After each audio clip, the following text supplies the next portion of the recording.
गुरु रूप साध संगत जी, वाहिगुरु जी का खालसा, वाहिगुरु जी की फतेह।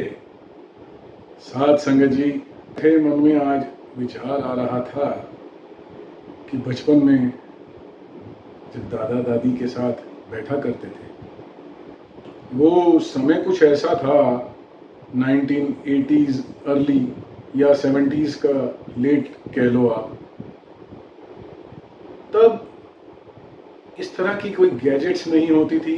घर परिवार बड़े एक प्रोटेक्टिव एनवायरनमेंट होता था, सील पैक्ड होता था। बड़ी बड़ी फैमिलीज, जॉइंट फैमिलीज, इस तरह की न्यूक्लियर फैमिलीज बहुत कम देखने को मिलती थी जो आज आपको देखने को मिल रही हैं। तो उसमें दादा दादी, चाचा चाची, बुआ फुफ्फड़, लंबे चौड़े परिवार होते थे। रिश्ते बहुत क्लोज होते थे और छुट्टियों पे एक दूसरे के घर आना जाना, नानी के घर जाना, मामा के घर जाना, बुआ के घर जाना, फिर बुआ का यहाँ पे आना, ये बड़ी नॉर्मल सी बात होती थी। किसी को कभी अपॉइंटमेंट नहीं लेनी पड़ती थी आने जाने की। खैर, मुख्तसर अर्ज करूँ, उस समय की बात ये याद आ रही थी कि मेरे दादा दादी जो है शुरू से ही संतों के घर में उनका जन्म, दादी जी तो संतों की गोदी में ही पली बड़ी और दादाजी भी बहुत ही उच्च भगत लाला जी के घर में उनका जन्म। तो शुरू से ही गुरबाणी के साथ बहुत ज़्यादा लगाव, बहुत सारा प्यार उनका और बहुत ही नेम उनका था। सुबह उठ करके नाम जप करना, गुरबाणी का पाठ करना, ये एक रूटीन हुआ करती थी। ऐसा नहीं कि कोई मतलब एनॉमली या कोई डे फिक्स था, ये हर रोज़ का एक नियम था ही कि करना ही करना है, इसके बिना जीवन है ही नहीं।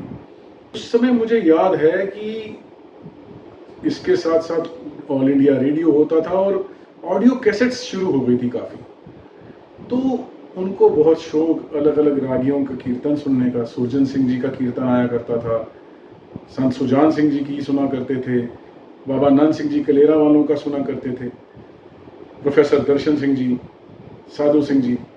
कथा जब वो सुनते थे तो उनको ज्ञानी संत सिंह जी मस्कीन की कथा, ज्ञानी साहब की कथा उनको बहुत ही ज़्यादा अच्छी लगती थी। और प्रोफेसर साहिब सिंह और बड़े जो महापुरुष हैं, इनकी कथाएं सुन के और हमें भी साथ बैठा लेना बच्चों को कि आप भी सुनो। तो वो समय जो बचपन में एक कहते हैं ना बीज बो दिया जाता है, वही पौध बनती है आगे चल करके और वही फिर बड़ा वृक्ष का रूप धारण करता है। ये संस्कार, जैसे गुरबाणी में एक जगह कहते हैं, बाबाणियां कहानियां पुत सपुत करें। जो बुजुर्ग लोग हैं, जो बाबा लोग हैं, उनके पास बैठकर सुनी हुई जो कहानियां हैं, जो साखियां हैं, जो किस्से हैं, वही एक पुत्र को सुपुत्र और एक पुत्री को सुपुत्री बनाते हैं। यही आपके अंदर नींव रखते हैं, एक ऐसी नींव जो आध्यात्म की नींव, जिसके ऊपर आगे आपका जीवन ढलता है। तो ज्ञानी संत सिंह जी की एक कथा वो बहुत सुनाया करते थे कि भाई नाम जप तो करना ही करना है, अमृत वेले उठ करके कम से कम एक घड़ी नाम जप जरूर करो और उसके बाद एक घड़ी मूल मंत्र का जाप बहुत जरूरी है। और मस्कीन जी ने कथा में एक शब्द जो है उसका उच्चारण किया था, जिसमें मूल मंत्र की महिमा गुरु नानक देव सच्चे पातशाह जी ने खुद उस शब्द के राही बताई है कि मूल मंत्र कितनी बड़ी एक हमारे पास दात है। अगर ध्यान दें, मूल मंत्र उस परमात्मा के, उस परम पिता परमेश्वर के, उस प्रभु के मूलभूत गुणों का एक व्याख्यान है, एक डिस्क्रिप्शन है कि वो परमात्मा अगर है तो कैसा है। यही मूल मंत्र है। और मूल मंत्र की महिमा जब गुरु नानक देव जी बताते हैं तो वो शब्द, जैसा कि ज्ञानी संत सिंह मस्कीन जी ने बताया था, अंग 156 राग गौड़ी में गुरु नानक देव सच्चे पातशाह जी कहते हैं, गौड़ी चेती महला पहला।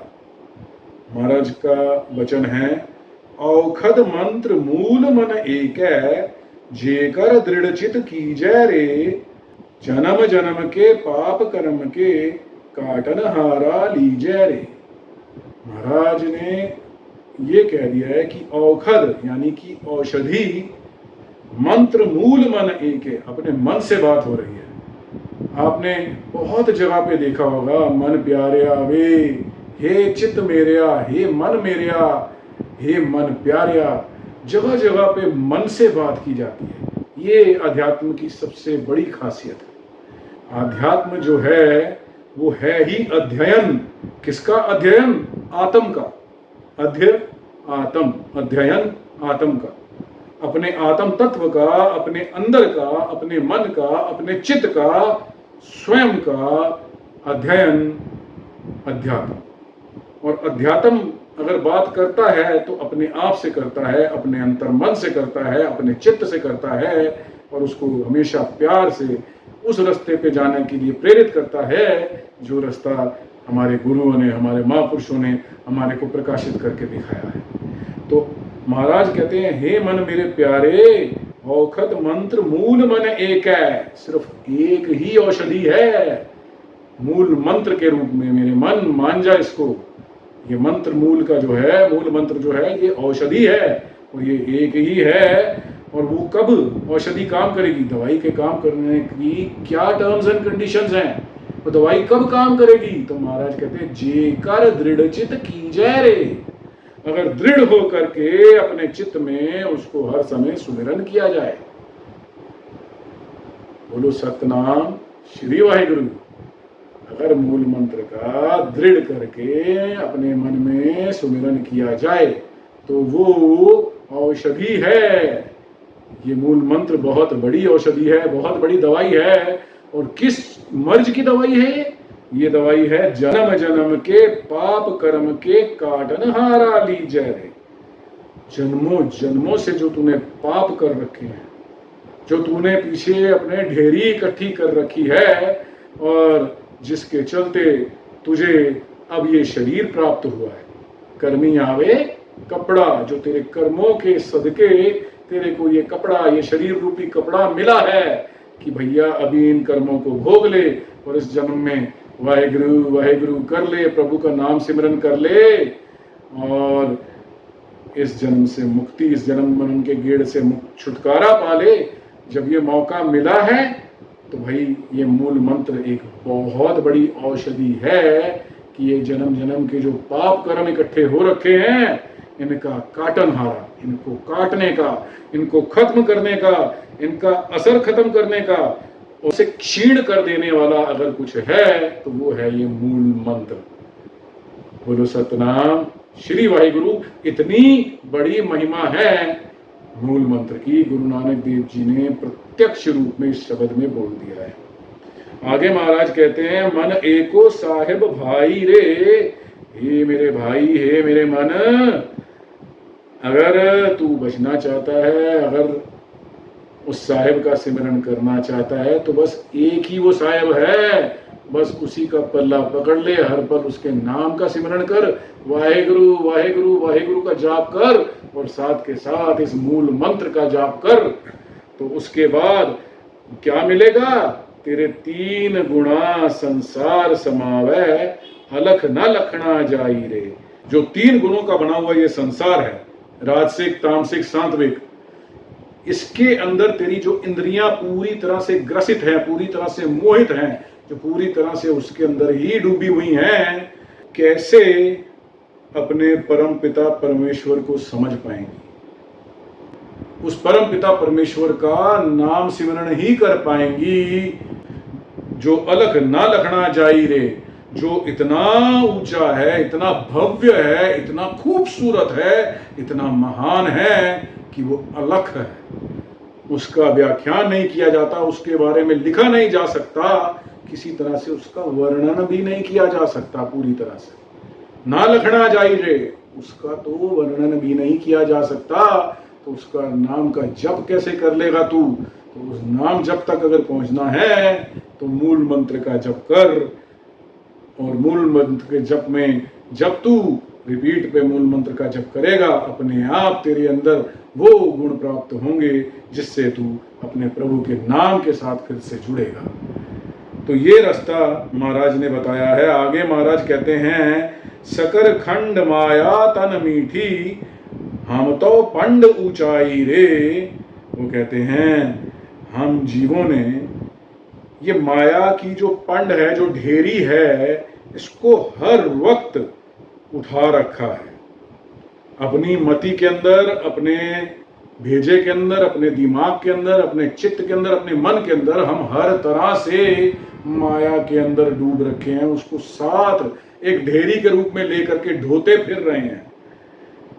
ये जो माया जो बहुत ही मीठी लग रही है, जो बहुत ही स्वादिष्ट लग रही है, इस मीठे के लालच में हम बुरी तरह से उलझे हुए हैं और इसको अपने साथ ढोते फिर रहे हैं।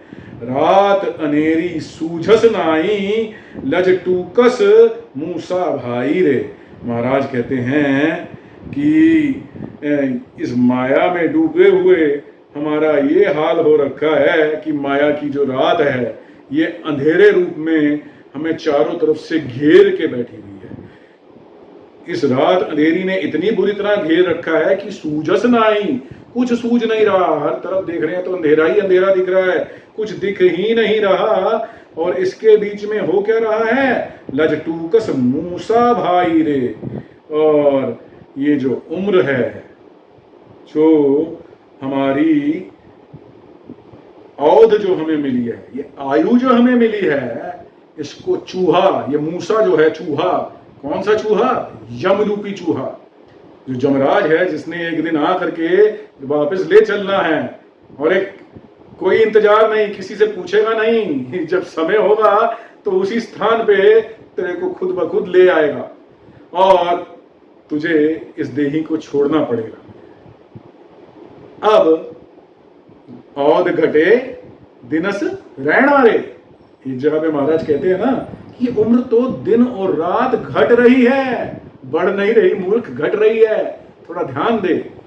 और ये घट क्यों रही है? क्योंकि इस उम्र को जो ये मूसा है, ये जो चूहा है, यमरूपी चूहा है, ये एक एक पल, एक एक क्षण, एक एक पहर, एक एक घड़ी, हर समय धीरे धीरे कुतर कुतर के छोटा करता चला जा रहा है और कम करता जा रहा है। तेरे को धीरे धीरे ये यम जो है तेरी उम्र को कम करके तुझे मौत की तरफ लेकर के जा रहा है, जो कभी भी कहीं भी तेरे पास आ सकती है। लज टूकस मूसा भाई रे।